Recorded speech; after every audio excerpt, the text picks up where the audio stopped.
The morning sky over the outskirts of Cleveland hung in a flat sheet of gray. A black electric sport utility vehicle moved along a service road lined with closed warehouses, body shops, and weathered fuel stations. Inside the rear cabin sat Scarlett Whitmore, 28 years old, Chief Executive Officer of Whitmore Precision.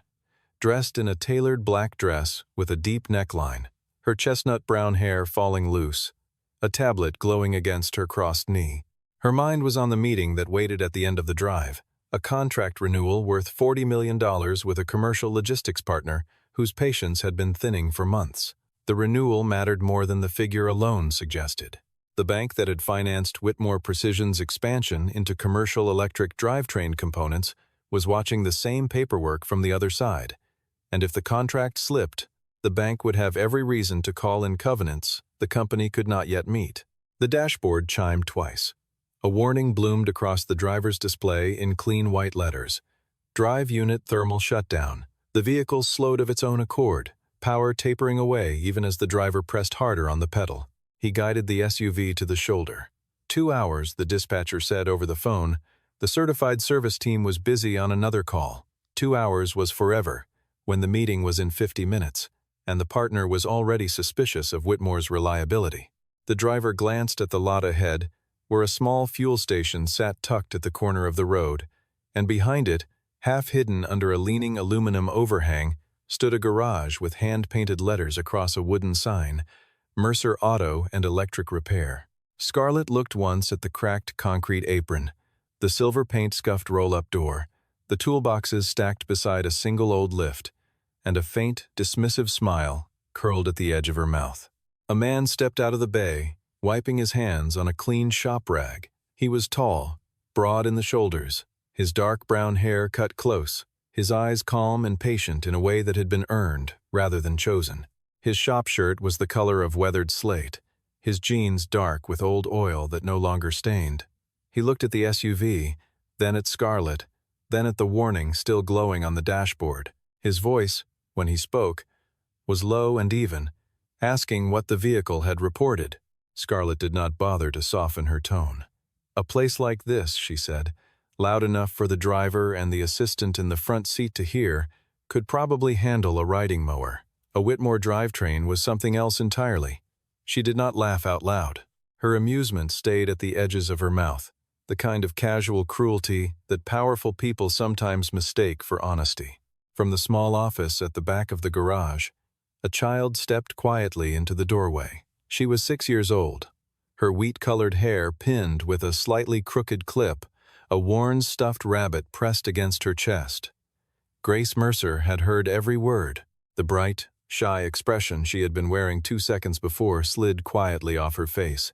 She looked up at her father, then at the woman in the black dress, and then at her own shoes. Caleb Mercer did not move for a moment. The insult had not surprised him, but the small change in his daughter's expression had landed somewhere he did not know could still bruise. He had been spoken down to many times in his life, and he had developed a quiet armor for it. He had no armor for the look on Grace's face. He knelt in front of her, adjusted the soft jacket collar that had folded under itself, and spoke just loud enough for her to hear. "A place is not ugly," he told her, simply because someone has not yet understood it. She nodded once, the way a child nods when she is trying very hard to believe what an adult is telling her, and went back into the office to her drawing pad. Caleb rose, looked at Scarlett, and said he would only need 30 minutes. If he did not find the cause in that time, she did not have to pay anything at all. The driver glanced at his employer, hoping. Scarlett let a small exhale escape, somewhere between scoff and surrender, and waved her permission with 2 fingers. She folded her arms across the top of her purse and stood near the open bay door, as if she were watching a performance she had already reviewed and rated low. Caleb opened the hood with the calm of someone who had opened 10,000 hoods. He did not reach immediately for his diagnostic tool. He listened first. He asked the driver to switch the system back on, without pressing the accelerator, and he placed an open palm above the drive unit housing, feeling for the small whisper of warmth that should have settled evenly and was not. He bent close and smelled the faint, sweet odor of overheated polymer, the kind that lingers near a sensor wire that had been hotter than the dashboard ever knew. Then he plugged in his diagnostic reader. The reader was several generations behind the manufacturer's preferred unit. Scarlett's eyes flicked over it with the kind of professional disdain that only a chief executive could muster for an item smaller than a paperback. Caleb did not notice. He was scrolling through fault histories that the dashboard had not bothered to surface, the small ghost codes that engineers usually called noise, and that experienced hands sometimes called the truth. The battery was healthy. The main control software was intact. The drive motor was unblemished. The problem sat in a single component inside the thermal regulation chain, a small valve responsible for opening when heat climbed under heavy load. The valve was opening, the data said, but slowly, a delay of several seconds at the precise moment those seconds mattered. To a passenger car under gentle acceleration, the delay would never matter. To a commercial unit under repeated rapid load shifts, the delay let heat collect just long enough for the central sensor to read past its safety ceiling and order the entire drivetrain to back away. Caleb explained it to the driver in the plain language he always used. The vehicle was not weak, he said. It was being suffocated, very briefly, in the same part that was supposed to keep it cool.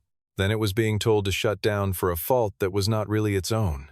Scarlett did not move, but the small smile at the corner of her mouth thinned. Those words were not abstract to her. They matched, almost line for line, complaints that had been coming into her company's customer service department for months. Complaints she had been told to manage as isolated misuse cases. He worked steadily for the next half hour. He removed a small cover, cleaned a contact surface that had collected an invisible film of oxidation, recalibrated the response curve on the affected sensor with a manual adjustment most factory technicians had been trained to skip, and reseated the lower harness. He asked the driver to power up again. The dashboard ran its diagnostic sweep, paused on the fault for one careful breath, and then cleared. The SUV rolled forward under its own power and idled with the smooth, low hum the marketing material had always promised. The assistant glanced up from her phone, surprised against her will. The driver tested the throttle in small bursts, then stronger ones, and the warning did not return. Grace stepped halfway into the bay doorway, and the look of pride on her face was so quick and so unguarded that Caleb almost missed it. Scarlett did not miss it. Something inside her registered the moment, refused it, and looked away. She paid him in cash from a small leather wallet, and as she handed over the bills, she allowed her voice to harden one more time. Fixing one car, she said, did not mean he understood a factory. He should not confuse the small garage he stood in with the real world. Caleb did not answer. He folded the bills, set them on the workbench, and watched the SUV pull away. Behind him, Grace stepped out of the office and asked, in a voice that was very small, why the woman still seemed angry when her car worked again. Caleb did not know how to answer. He only knew that from that morning forward, he could not afford to be a man whose daughter doubted him. The meeting in the partner's glass office across town did not go well for Scarlett. She projected confidence the way she always did, in the controlled rhythm of someone trained for boardrooms since adolescence. But the partner's questions kept landing on the same bruises. Why were there so many thermal shutdown reports out of certain commercial fleets? Why were the field engineers blaming customer driving habits when the same complaint kept arriving from drivers who had spent 20 years behind a wheel? Scarlett had answers prepared. She delivered them. The partner nodded politely, signed nothing, and asked to follow up next quarter. Whitmore Precision had not been a healthy company for almost a year, and Scarlett knew it. Her father had built the firm over 4 decades from a single machining shop into a regional supplier of precision parts. After his sudden death 2 winters earlier, she had taken his chair with a strategic plan he had never approved, redirecting the company's capacity toward commercial electric drivetrain assemblies and borrowing aggressively to install new lines. The numbers on paper had been beautiful. The numbers in the field had not stayed beautiful.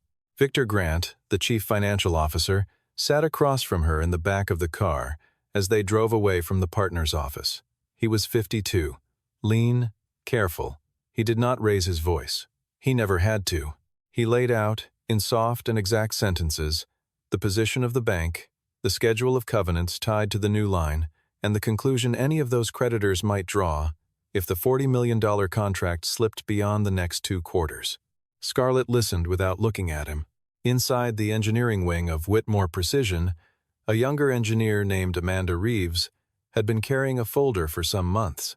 The folder contained measurements she had taken during pre-production testing on the new commercial drivetrain assemblies, measurements that quietly documented an irregular response time in the thermal regulation valve under rapid load variation. She had filed the folder, presented its summary, and watched as it was set aside in the rush to meet shipping commitments. Amanda Reeves had simply kept the folder. That night, after the last customer had paid for an oil change and the streetlights had come on along the road in front of the small fuel station, Caleb sat at the long workbench at the back of his garage. Grace was asleep on the worn couch in the corner of the office. Her rabbit curled into the bend of her arm. The lamp on the bench cast a warm circle of light over a battered notebook and a folder of fault logs Caleb had been collecting for the better part of a year. He flipped through the logs slowly. The SUV that had appeared in his bay that morning was not the first vehicle to come through his doors with the same complaint, only the most expensive. 5 fleet vehicles in the last 7 months had carried the same family of fault codes. All used drivetrain assemblies sourced from Whitmore Precision. All had been told by their authorized dealers to either wait several weeks for parts or replace the entire assembly at considerable expense. The pattern was not a coincidence. It was a design weakness wearing a sticker that read driver error. He could pick up the phone and tell someone. He could call a reporter, send a letter to a regulator, post the fault logs publicly. He could let the small wound from that morning push him into a public fight. He sat with that option for a long time, and then he closed it. A loud accusation from a garage with 1 lift would not weigh much against a company with lawyers. It would also be a fight Grace would watch him have. He picked up the notebook and turned to a fresh page. He wrote 1 sentence at the top. 90 days. He did not write threats. He did not write speeches. He wrote a list. Days 1 through 30, identify the root cause and build a working prototype.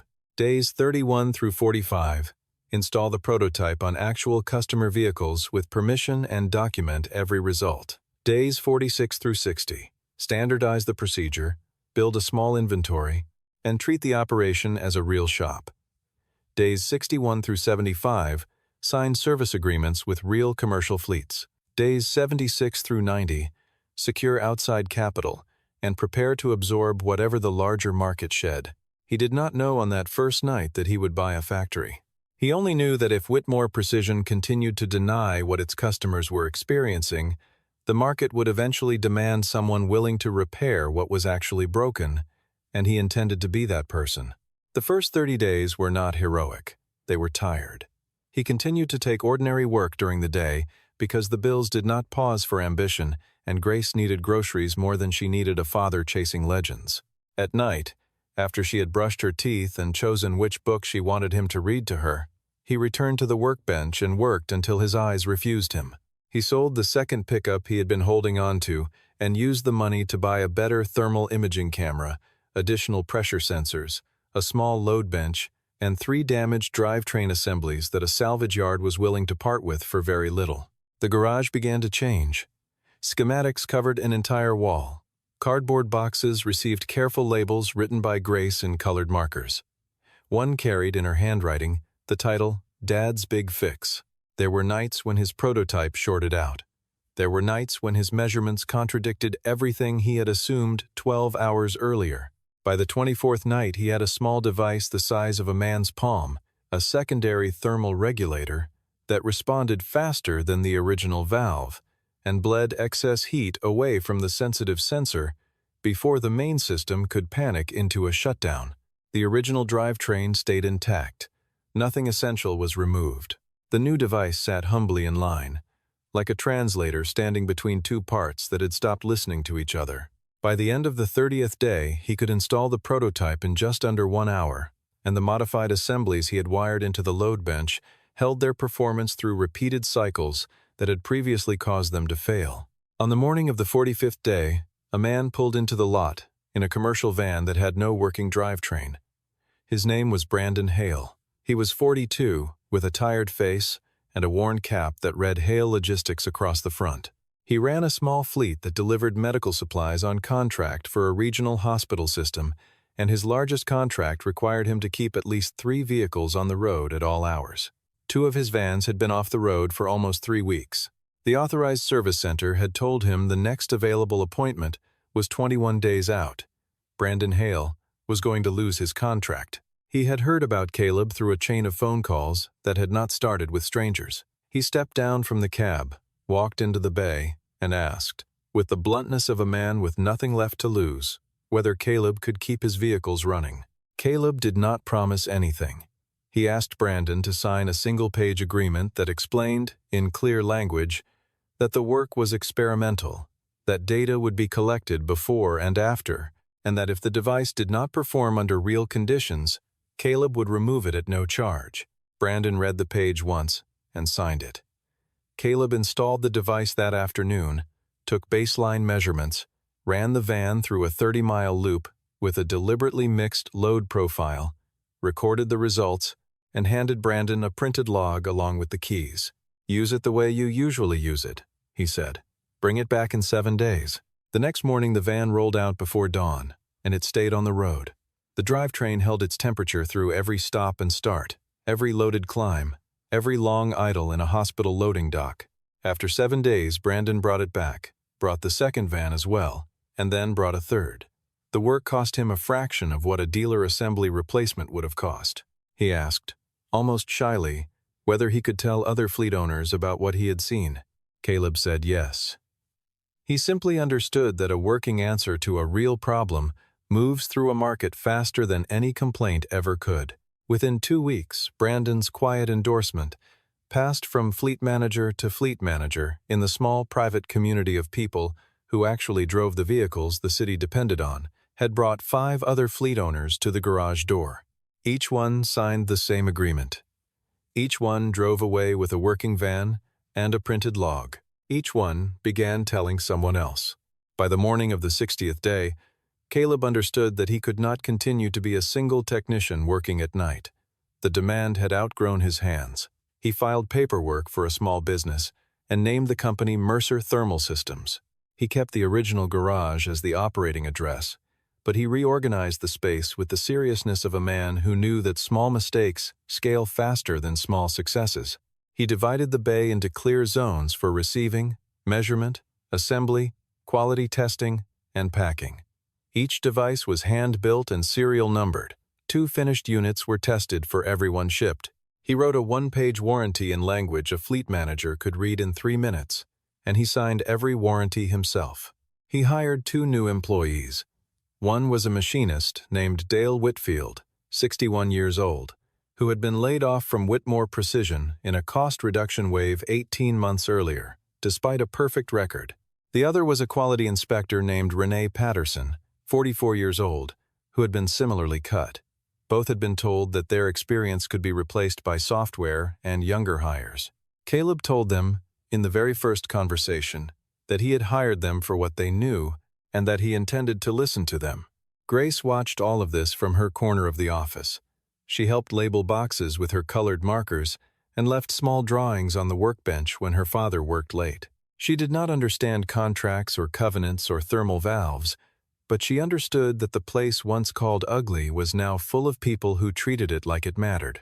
Caleb did not try to take over the entire electric vehicle industry. He took the one corner of the market that was in active pain, commercial fleets in the Midwest that used Whitmore drivetrain assemblies and could not wait 21 days for an authorized appointment. That corner was small in the language of analysts. It was enormous in the language of people whose vans had to roll at 5 in the morning. The corner did not need a big factory. It needed a trustworthy answer. Inside Whitmore Precision, the change was not invisible. Customer service began noticing fleet owners declining warranty appointments. Dealers began complaining that customers were taking their vans elsewhere. A name began appearing in reports that no one in the executive wing had heard before: Mercer Thermal Systems. The same surname stenciled on a small garage sign behind a fuel station. Scarlett saw the name for the first time in a weekly summary, and her mouth tightened in a way she would not have admitted to a mirror. 2 weeks later, she ordered her driver to take her there. The lot looked different when she arrived. 3 vans were queued along the side wall, each with their fleet logos visible. Inside the bay, 2 technicians moved with the unhurried rhythm of people who knew exactly what they were doing. The walls were covered with serial number charts. The little cardboard sign in Grace's handwriting still hung where it had always hung, but next to it now were printed customer logs, a posted warranty, and a board listing the production targets for the week. Scarlett stepped inside in a deep red dress that fit her like a quiet declaration, her chestnut hair pinned at the side, her heels clicking against the concrete. She did not smile this time. Grace recognized her at once and stepped a little closer to her father, holding the rabbit a little tighter. Caleb laid a hand briefly on his daughter's shoulder. He did not need to teach her to hate the woman in the red dress. He only needed her to see how an adult could be unafraid without being cruel. Scarlett did not waste time on preamble. She offered $500,000 for the design, a 6-month consulting agreement with a generous salary attached, and a non-disclosure agreement that would prevent him from selling the device directly to any third party while she absorbed the technology into Whitmore Precision's official line. She told him, with the steady voice of an executive who had practiced this conversation in a mirror, that this was a generous resolution. He could close his garage with dignity and stop pretending he could compete with a factory. Caleb listened without interrupting. When she finished, he asked one question. If he signed her contract, would Whitmore Precision openly tell every fleet customer that the original assemblies carried a design weakness in the thermal regulator?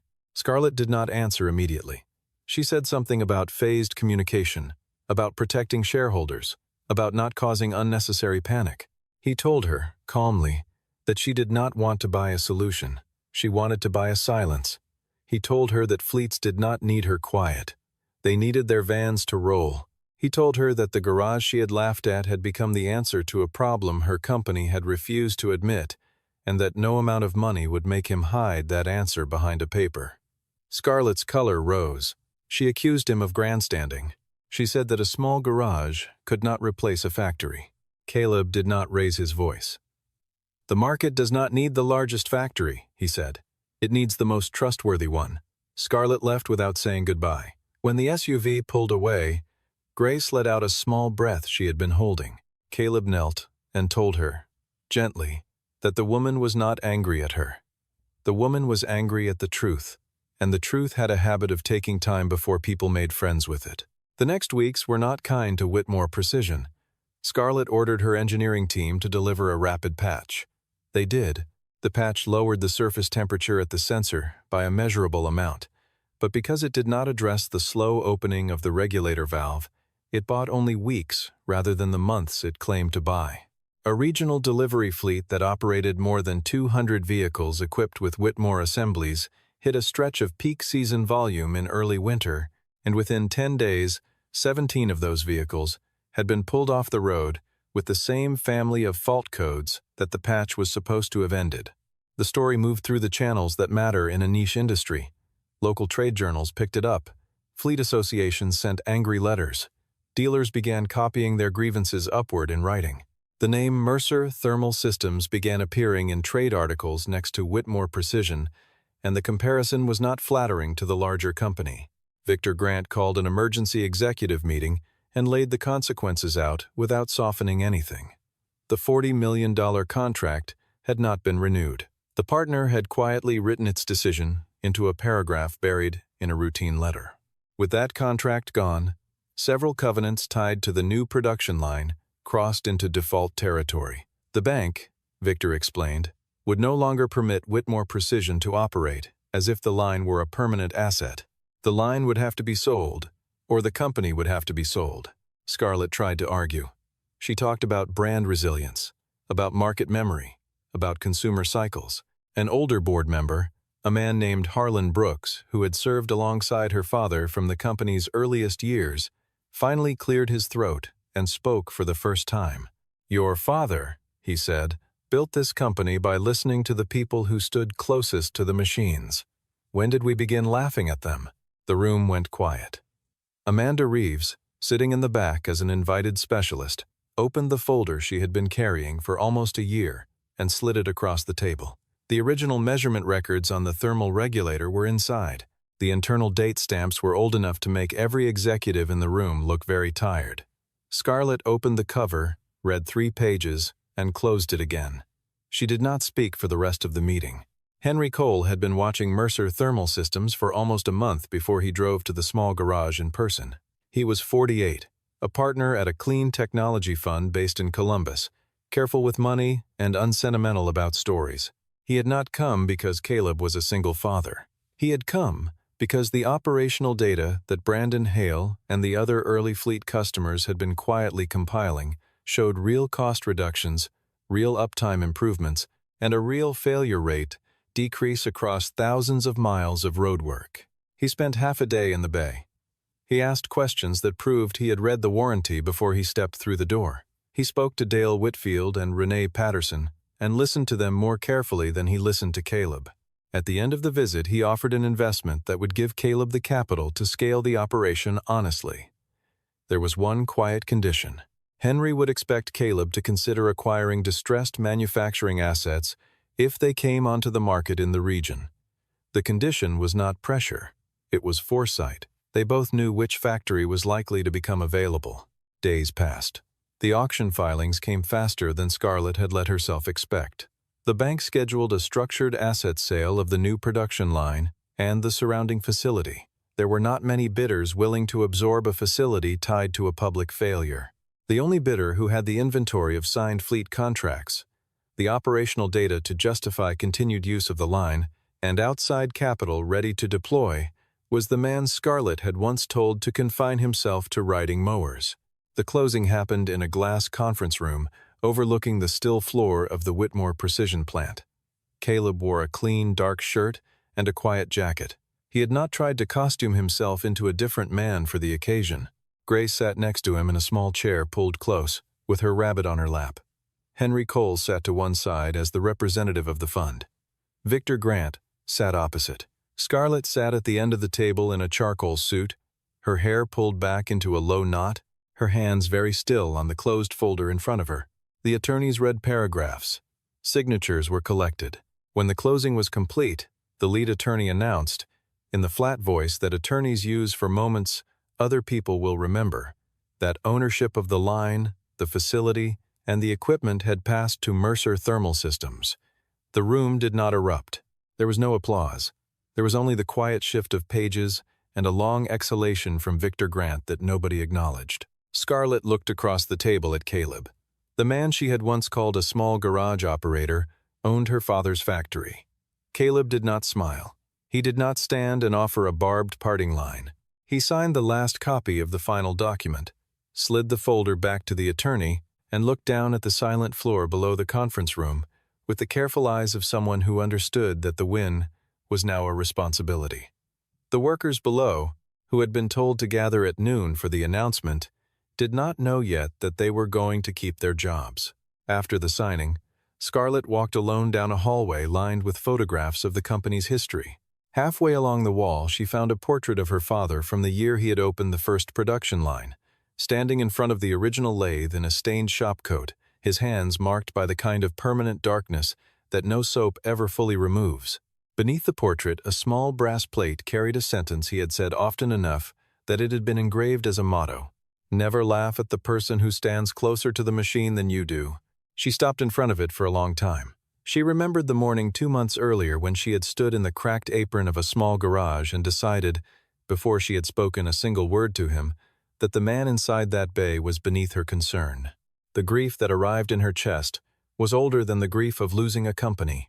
It was the grief of recognizing that she had become exactly the type of leader he had once warned her, in a quiet kitchen on a Sunday morning, when she was 16 years old, never to become. She found Caleb outside the front of the facility before he left. The light was the same flat gray it had been on the day they first met. She did not have a speech prepared. She told him, in plain language, that she had judged him by the cracked concrete of his apron and the dust on his shop shirt, and that she had been completely wrong. Her largest mistake had not been a technical one. Her largest mistake had been deciding to stop listening to the truth, because the truth was inconvenient. She apologized without dressing it up. Caleb listened without interrupting. When she had finished, He answered her in the same quiet voice he had used in his garage. He had not bought the factory to prove that she was small. He had bought it to prove that a small place can still build something large. He told her that if she ever wanted to learn the floor of her father's company again, the door would not be closed to her. Then he wished her well, walked to the curb where Grace and Henry were waiting, and did not look back. The next morning, a maintenance crew arrived at the front of the building and lowered the old Whitmore Precision sign from the wall above the lobby. A new sign rose in its place that read, simply, Mercer Drive Works. The workers gathered below, several of them holding the same termination letters that had been quietly handed out 3 months earlier in anticipation of a sale to a buyer who would have stripped the floor for parts. Caleb stepped out to face them. He did not speak from a prepared statement. The factory, he said, was not going to close. The line that had been built to make commercial drivetrain assemblies was going to keep making them, although the design would change in ways the engineering team would now be permitted to discuss openly. The 2 technicians who had stood with him in the small garage would not be sent home. The workers who had been laid off in the cost reduction wave would be invited to apply for return. Amanda Reeves would head a new internal quality program with the authority to halt production if her measurements warranted it. Every field complaint, from a fleet, from a dealer, from a driver, from a mechanic, would be logged, read, and answered because no brand was ever larger than the truth that its customers were trying to tell it. He did not promise that the next year would be easy. He told them only that nobody at the new Mercer Drive Works would ever be told their experience could be replaced by software, and that nobody would be asked to bury a problem to protect a quarter. The crowd did not cheer. The crowd nodded. In a working town, a nod is the highest form of agreement. Grace stood at the edge of the small group, looking up at the new sign with the careful concentration of a child trying to read a word she had only ever heard spoken. She slipped her small hand into her father's and asked the question she had been holding inside her chest for 90 days. So, she said, the little garage. It won, didn't it? Caleb looked down at her, and the smile that crossed his face was very small and very tired and very real. No, sweetheart, he told her. It did not win. It only grew up. He did not close the original garage behind the fuel station. He kept the wooden sign, the silver paint-scuffed roll-up door, and the small bench where he had written the words 90 days on a cold night when his daughter was sleeping against a stuffed rabbit and the world had not yet learned his name. He told the new staff that the building would remain in use as a community service bay where any neighborhood vehicle could be repaired at fair cost and where any young person who wanted to learn the trade could come and stand close enough to a machine to actually hear it. On a quiet evening some weeks later, Caleb stood in the doorway of that original garage with Grace beside him, looking across the side road toward the bright lights of the new factory beyond the trees. The sign for Mercer Drive Works glowed steady against the dark. He did not think about Scarlett. He did not think about the meeting that had been lost or the contracts that had been won. He thought about a small voice from a cold morning asking whether the place that 2 people called home was ugly. He thought about how a man answers that question, not once, but every day, until the answer is no longer a sentence, but a life. Grace pressed closer against his side, the rabbit tucked under her chin. The small garage stood quietly behind them, its single lift still bearing the same silver scuffs, its concrete apron still cracked exactly where it had cracked years before, and yet somehow looking, in the soft fall of the early evening light, like the most honest building on the entire road.